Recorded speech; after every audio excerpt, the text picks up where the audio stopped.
Pak Kwek juga pernah bilang secara blak-blakan, Indonesia itu kayak pengemis di mata lembaga negara asing. Minta-minta ke sana kemari, kalah jauh sama Malaysia yang sudah lepas dari IMF dan Bank Dunia. Satu hal yang ngebikin Pak Kwek sangat kecewa adalah penjualan BUMN strategis. Dan tahu nggak guys, di satu ruangan itu cuman ada satu orang yang berani menolak. Siapa itu? Pak Kwek Kian Gi. Yang lain setuju. Ada kabar duka, seorang tokoh ekonomi berintegritas Indonesia sekaligus mantan Menteri Kwek Kian Gi meninggal pada hari Senin 28 Juli tahun 2025 kemarin di usia ke-90 tahun. Pak Kwek ini ya terkenal pada saat Orba itu dia berani mengkritik keras rezimnya Soeharto. Nah lo, ini orang nggak takut hilang apa gimana? Kritik-kritiknya Pak Kwek ini itu bukan hate comment ya yang cuman ujaran kebencian, nggak ada alasannya, enggak. Kritik-kritiknya ini ada alasannya dan ini relevan sampai sekarang. Saat yang lain itu bungkam, nggak berani berbicara, Pak Kwek itu berdiri tegak di rezim Soeharto. Begitu juga saat yang lain itu berusaha untuk menjadi pejabat, untuk memperkaya diri sendiri. Pak Kwek ini pas jadi pejabat nih ya, pas jadi menteri, malah nombok loh dia. Kekayaannya dia itu menurun selama jadi menteri karena banyak biaya yang dia tanggung karena nggak mau membebani negara. Ini ada sumbernya dan sumbernya adalah ICW, Indonesian Corruption Watch, yang mana ini adalah situs resmi negara. Jadi ini bukan berita hoax ya. Siapa coba mau kayak gini? Sudah kerja itu susah, buang-buang waktu, buang-buang tenaga, nggak dapet duit pula. Yang belum tahu orang ini siapa, seberani apa dia, kritiknya itu kayak apa, sepinter apa dia, teman-teman harus nonton video ini. Dajiahao, wajo Intan,欢迎来到我的频道 Dynasty 消息。New release gambar baru. Neca, seperti biasa ada polo shirt, ada kaos oblong. Untuk kaos oblongnya ada yang versi standar, ada versi premium. Yang Intan pakai ini warna sand yang cuman ada di premium. Kalau teman-teman bingung apa sih bedanya kaos standar sama kaos premium, ini nih linknya. Dilihat sebentar saja, cuma 3 menit. Di deskripsi juga sudah Intan taruh. Selain gambar Neca, ada juga gambar-gambar tokoh-tokoh Tiongkok lainnya. Selain gambar-gambar tokoh-tokoh Tiongkok juga ada custom marga. Custom marga ada berbagai efek, mulai glow in the dark, hologram. Kalau teman-teman nggak suka aneh-aneh tanpa efek juga ada. Mau tulisan besar, mau tulisan kecil juga ada. Mau tulisan nama lengkap juga bisa. Open PO sampai tanggal 10 Agustus. Available di Shopee yang linknya ada di deskripsi. Kalau teman-teman susah cari linknya, nggak usah sungkan untuk chat admin Shopee. Okay, let's start! Kwek Kian Gi, kelahiran 11 Januari 1935. Ayahnya namanya Te Kui Gie. Ya, kok marganya beda, ini Intan juga bingung. Pokoknya ayahnya Kwek Kian Gi itu pengusaha hasil bumi. Pak Kwek ini setelah SMA, dia melanjutkan pendidikan ke Fakultas Ekonomi Universitas Indonesia. Tapi nggak lama, cuma 1 tahun doang. Karena memang ini sekolahnya untuk persiapan. Pada tahun 1956, Pak Kwek itu pergi ke Belanda. Dia studi di Nederland Hogeschool di Rotterdam pada tahun 1956 sampai 1963. Pada tahun 1963 sampai 1964, Pak Kwek ini bekerja sebagai asisten kebudayaan dan penerangan pada Kedutaan Besar RI di Den Haag. Setahun kemudian dia menjadi Direktur Nederland Indonesia's Geoderen Associate, yaitu di tahun 1964 sampai 1965. Dan 5 tahun selanjutnya dia menjadi Direktur New Handel Sonder Mening Ipilo Amsterdam. Di tahun 1970 itu saat Pak Kwek itu usianya 35 tahun, dia balik ke Indonesia. Berangkat ke Belanda sendirian, balik ke Indonesia bawa 4 orang. Siapa saja? Istrinya, dia dapat bule ya, istrinya bule asli Belanda, sama 2 anaknya. Di Indonesia sendiri buat lagi satu anak. Jadi total anaknya Pak Kwek itu ada 3. Di Indonesia Pak Kwek itu 1 tahun pertama itu nganggur. Tapi di tahun 1971 dia mendirikan PT Indonesia Financing dan Investment Company. Itu kayak konsultan bisnis gitu ya. Kerjaannya itu nasehatin orang supaya usahanya itu maju. Dia ngasih saran keuangan, ngasih strategi bisnis, bahkan bantu untuk mencarikan modal. Itu istilah gampangannya kayak temen curhatnya pengusaha. Pengusaha guys, kalau curhat itu nggak jauh-jauh dari duit sama strategi bisnis. Beda sama emak-emak yang ngegosipin kesana kemari. Dari PT yang didirikan Pak Kwek itu kelihatan banget skillnya Pak Kwek. Dia sudah berhasil banyak membantu usaha-usaha orang-orang. Sehingga di tahun 1976 minimal sudah ada 3 perusahaan yang dia handle. Yaitu dia sebagai direktur utama plus pemegang saham PT Altron Panorama Elektronik. Dia juga menjadi direktur utama di PT Jasa Dharma Utama. Dan yang ketiga, dia menjadi komisaris di PT Cengkeh Zanzibar. Setelah cukup mapan di dunia bisnis, alias dia sudah kaya. Menurut Nusantara WordPress, sekitar tahun 1985, Pak Kwek itu mulai resah. Petualangan jadi pengamat ekonomi itu ternyata nggak cukup buat ngademin hati dia yang gerah lihat kelakuan pemerintah.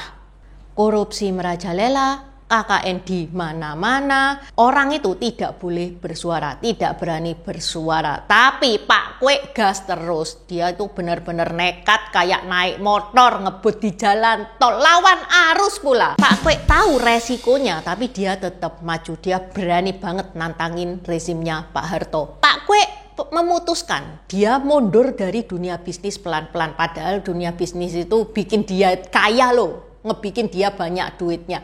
Dia kemudian beralih ke dunia politik dan dunia pendidikan. Tujuan utamanya bukan untuk cari duit, dia serius kepengen benahin Indonesia. Pak Kwek berubah haluan menjadi petarung lewat tulisan. Senjatanya kolom ekonomi di harian Kompas. Misinya dia kepengen masyarakat Indonesia itu melek secara ekonomi. Tulisannya Pak Kwek itu ya guys ya, itu tulisan yang mudah dipahami, sehingga orang yang nol botol tentang ekonomi pun itu bisa mengerti maksudnya Pak Kwek. Jadi dia nggak sok-sokan pakai bahasa berat, pakai bahasa-bahasa keren, bahasa-bahasa ekonomi yang ngebikin masyarakat bingung, ini orang ngomong apa ini orang baca mantra ilmu hitam. Enggak ya. Tiap hari Senin tulisan Pak Kwek itu nongol di halaman 1 Kompas lewat rubrik analisis Kwek Kian Gi. Isinya nggak kaleng-kaleng, dia ngebahas isu-isu panas seperti utang luar negeri, dominasi asing, sama neoliberalisme yang pada saat itu haram kalau dikritik sembarangan. Even Pak Kwek itu nulisnya blak-blakan, tajem, tapi enak untuk dibaca. Dia nggak sok pinter gitu ya, dia itu ngajak masyarakat untuk ikut berpikir. Gaya tulisannya itu sudah kayak ngobrol sama temen nongkrong gitu guys. Jujur, blak-blakan apa adanya, kadang nyelekit. Tapi ini yang jadi obatnya masyarakat, yang ngangenin itu justru ini. Ditungguin beritanya, dikangenin. Pada saat orang nggak berani berbicara, Pak Kwek itu berdiri paling depan, sehingga dia mulai dikenal sebagai seorang ekonom yang punya nyawa 9. Ya, Intan juga heran kok bisa ini orang seberani itu dan tidak hilang. Pada tahun 1988 Pak Kwek itu mulai muncul sebagai pembicara kunci dalam rapat-rapat PDI. PDI itu ya PDIP itu ya guys ya, pas tahun 1988 itu masih PDI. Pas itu dia ditunjuk sebagai ketua Balit Bangpus DPP PDI. Dia dikenal sebagai seorang ekonom yang kritis, nasionalismenya tinggi. Pada saat Pak Harto lengser, B.J. Habibie selaku wakil presidennya Pak Harto pada saat itu diangkat menjadi presiden menggantikan Pak Harto, karena Pak Harto itu lengser pada saat masa jabatannya belum habis, sehingga wakilnya itu yang menggantikan jadi presiden, yaitu Pak B.J. Habibie itu. Pak B.J. Habibie itu nawari Pak Kwek itu untuk menjadi menteri, tapi ditolak sama Pak Kwek Kian Gi. PDI, karena Pak Kwek kan orangnya PDI ini ya, itu menang pemilu di tahun 1999. Pada saat itu presidennya yang terpilih adalah Gus Dur. Gus Dur itu meng-hire Pak Kwek, menghubungi Pak Kwek untuk menjadi salah satu menteri dia, yaitu Menteri Koordinator Ekonomi alias Menko Equin. Menurut Nusantara WordPress, Pak Kwek itu niat bersih-bersih guys di pemerintahan Indonesia. Tapi karena dia terlalu lurus nih ya, banyak orang-orang kabinet yang gerah nggak suka sama Pak Kwek ini, sehingga dia menyerang Pak Kwek Kian Gi. Dan Pak Kwek ini menerima berbagai tuduhan-tuduhan miring. Pokoknya kasarannya Pak Kwek ini kayak didorong mundur, sehingga Pak Kwek pun nggak kuat. Pada tahun 2000 dia mundur menjadi menteri. Tapi cerita belum selesai. Setelah Gus Dur lengser, presiden berikutnya adalah Ibu Megawati. Bu Megawati itu masih percaya sama Pak Kwek, masih kagum sama integritasnya Pak Kwek, sehingga Bu Megawati itu ngajak Pak Kwek untuk gabung di kabinetnya, yaitu kabinet gotong royong. Bu Megawati menjadikan Pak Kwek itu Menteri Perencanaan Pembangunan Nasional plus Ketua Bappenas di era Kabinet Gotong Royong. Saat dia jadi menterinya Bu Megawati, Pak Kwek itu nggak berubah. Dia tetap mengaung kayak singa kelaparan kalau dihadapkan pada kedaulatan ekonomi. Dia nggak kapok dibully pada saat pemerintahannya Gus Dur, nggak kapok. Dia tetap seganas itu, tetap sekeras itu. Dan Pak Kwek itu sangat menolak campur tangan IMF di perekonomian Indonesia. Bahkan Pak Kwek ini nggak ragu nyentil ekonom-ekonom seniornya dia yang menurut dia sudah merusak perekonomian Indonesia. Lah bayangin aja, utang luar negeri ratusan miliar dolar plus korupsi. Korupsinya puluhan tahun pula, dan katanya 30% dari utang itu dikorupsi, yang mana itu jumlahnya sudah tidak sedikit.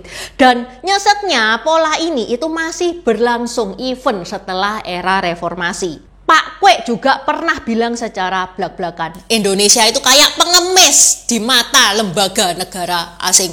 Minta-minta ke sana kemari, kalah jauh sama Malaysia yang sudah lepas dari IMF dan Bank Dunia. Satu hal yang ngebikin Pak Kwek sangat kecewa adalah penjualan BUMN strategis. Dia menentang kebijakan Laksamana Soekardi yang pada saat itu Menteri BUMN ya, dia yang terlalu gampang ngobrol BUMN. Yang mana katanya Pak Kwek alasannya pun juga nggak jelas. Kenapa Pak Kardi kok BUMN ini mau dijual? Soalnya aku pengen jualan. Ya kurang lebih kayak gitu, tapi jawabannya nggak kayak gitu ya, nggak tahu alasannya Pak Soekardi itu apa. Pokoknya Pak Kwek itu bilang alasannya nggak masuk akal, dan alasannya itu ngebikin Pak Kwek itu kesel, terutama pada saat menjual BCA ke Farallon. Tahu nggak guys, H-1 sebelum BCA dijual itu diadakan rapatnya itu 3 jam, dan rapatnya itu panas, perdebatannya itu sengit. Dan keputusan itu sampai jam 6, saking sengitnya nih ya, itu belum ada keputusan final. Yang mana pada saat itu Menko Doro Jatun itu mengakhiri rapat, plus dia itu ngajak Menteri BUMN yaitu Pak Soekardi itu ke Bu Mega. Bu Mega besok sudah bisa ditandatanganin ini penjualan Bank BCA. Dan tahu nggak guys, di satu ruangan itu cuman ada satu orang yang berani menolak. Siapa itu? Pak Kwek Kian Gi. Yang lain setuju. Selevel Pak Kwek aja nggak ditanggepin. Apa kabar kita yang rakyat jelata? Makanya Pak Kwek itu sampai ditunjuk sebagai Bapak Ekonomi Kerakyatan. Bahkan ada yang bilang bahwa Pak Kwek Kian Gi itu sosok yang layak untuk menjadi presiden. Itu sudah kedengeran di Pilpres tahun 2009, jangankan 2009. Wacana ini itu bahkan sudah muncul di Pilpres tahun 2004. Ada kelompok masyarakat yang mendorong supaya Pak Kwek itu menjadi presiden lewat jalur independen. Plot twistnya pas Pak Kwek itu tampil ya di acara The Candidate bareng Vivi Yahya. Vivi itu ngomong sama Pak Kwek, "Pak, bakal maju jadi capres tahun 2009? Pak Kwek jawab, "Enggak." Vivi tanya lagi, "Pernah nggak Pak kepikiran untuk mencalonkan diri menjadi presiden?" Pak Kwek jawab, "Sama sekali enggak. Tujuan saya itu bukan jadi presiden. Dia kepengen murni membantu perekonomian Indonesia." Buat Kwek Kian Gi, kontribusi yang tepat itu jauh lebih penting daripada sekedar kekuasaan. Dia kepengen membantu negara lewat pemikiran dan nasihat-nasihatnya di bidang ekonomi. Salah satu kontribusinya Pak Kwek yang nyata di dunia pendidikan, dia mendirikan Universitas Kwek Kian Gi. Sampai sekarang masih ada di Jakarta Utara. Siapa ini teman-teman yang lulusan Universitas Kwek Kian Gi? Silakan komen. Universitas Kwek Kian Gi ini dulunya STIE IBII, sebuah kampus swasta yang fokus pada ilmu ekonomi dan bisnis, yang mana ini ada program S1 sampai F3-nya loh. FYI ya, ini dia ngebangun nggak sendirian, dibantu sama praktisi-praktisi bisnis seperti Kaharudin Ongko dan Junaidi Yusuf. Kampus ini itu sengaja dibangun untuk mencetak generasi muda yang punya integritas supaya mereka melek ekonomi dan siap membangun Indonesia.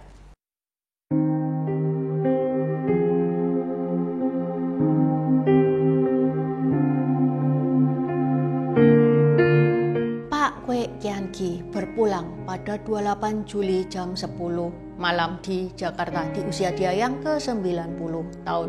Sebelum Pak Kwek ini meninggal, Pak Kwek itu mengalami masalah pencernaan dan sempat dirawat di rumah sakit selama 2 bulan. Jenazah disemayamkan di Rumah Duka Sentosa RSPAD dan prosesi kremasi dilakukan secara tertutup pada Kamis 31 Juli tahun 2025 jam 11 siang. Menurut anak ketiganya, Kwek Inglan, kremasi dilakukan private sesuai permintaan keluarga. Ya karena memang sejak dulu Pak Kwek ini hidupnya sederhana. Dia meskipun kaya nih ya, dia tidak suka flexing, dia tidak suka gembar-gembor kekayaannya dia tidak suka heboh-hebohan pesta, heboh-hebohan party-party kayak gitu. Ya udah, sehingga masa terakhirnya pun itu dia tidak kepingin berlebihan seperti itu. Oke, sampai di sini bahasan Intan hari ini. Saya sini Kwan Kan Cai Jen. Terima kasih udah nonton channel ini sampai habis. Dukung aku terus berkarya dengan klik subscribe dan bunyikan lonceng di bawah ya guys.